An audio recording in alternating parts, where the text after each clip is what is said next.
Welcome back to the channel. I'm deeply honored you're here. Whether you've been walking the path of spiritual practice for years or have just begun to explore these questions, today's message is especially for those who've tried their best to help others, to awaken them, to guide them only to face resistance, ridicule, or silence. If you've ever wondered why your genuine efforts to let someone into the light are met with misunderstanding, skepticism, or even hostility, you're not alone. This experience is more common than you think. It often leaves us feeling confused, defeated, and questioning whether we are doing something wrong. But here's the truth: helping others, or saving others spiritually, is not merely about knowledge or effort. There are invisible forces at play, forces that must be cultivated, aligned, and respected. And unless we recognize these unseen layers, all our outward work will remain ineffective, or worse, backfire. Today, with the help of timeless wisdom from great masters like Venerable Guanyin, we'll uncover what truly empowers your ability to help others, and why sometimes, the more you push, the less impact you make. Let's start with a simple but profound principle.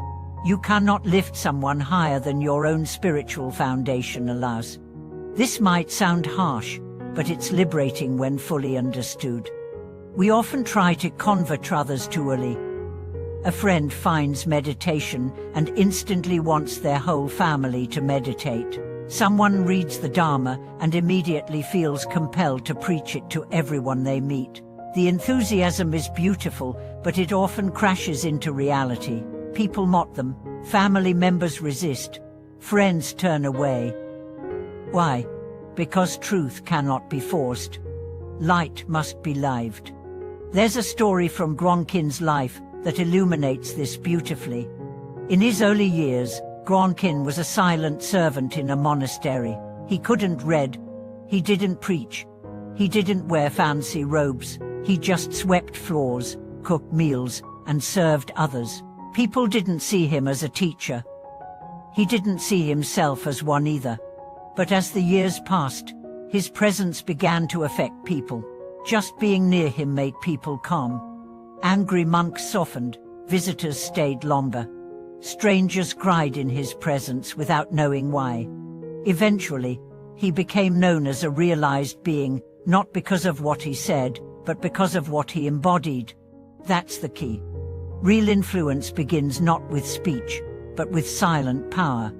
This power is called inner virtue, and it's invisible.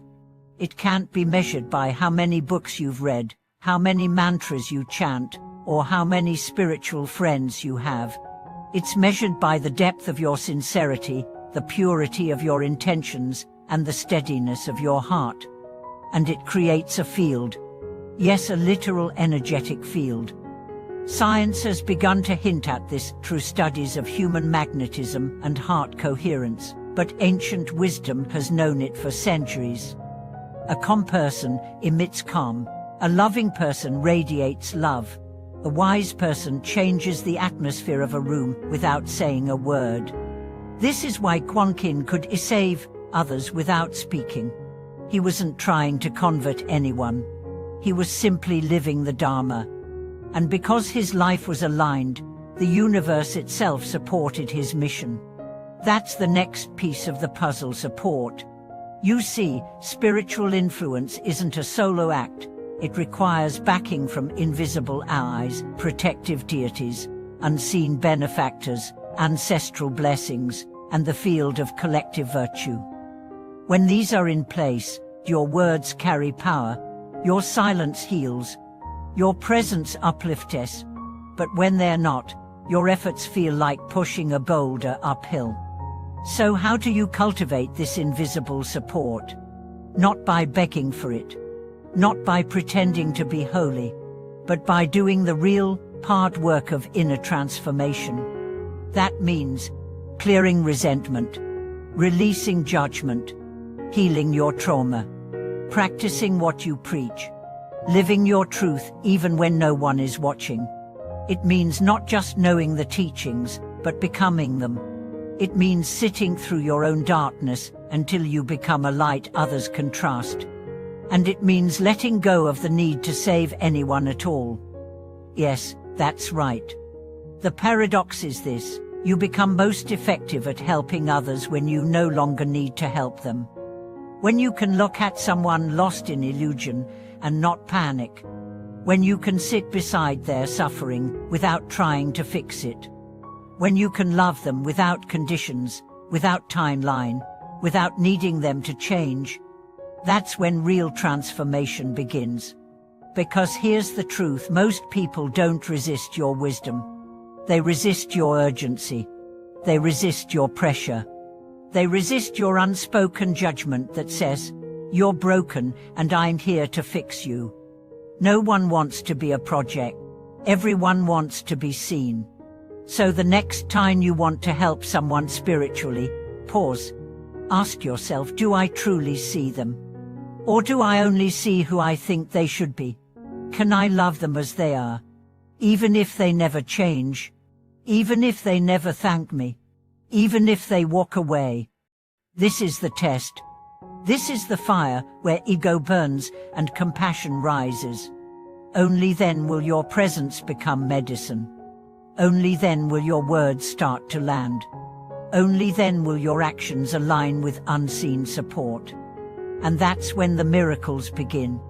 Not the flashy kind, not the dramatic kind, but the quiet kind, the kind where someone suddenly opens their heart after years of silence, the kind where a stranger thanks you for your peace, the kind where your child starts asking questions, not because you told them to, but because your presence made them curious about the light within themselves.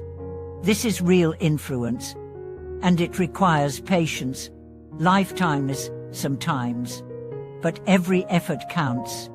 Every prayer whispered for another's awakening plants a seed. Every act of integrity becomes a lighthouse in the fog.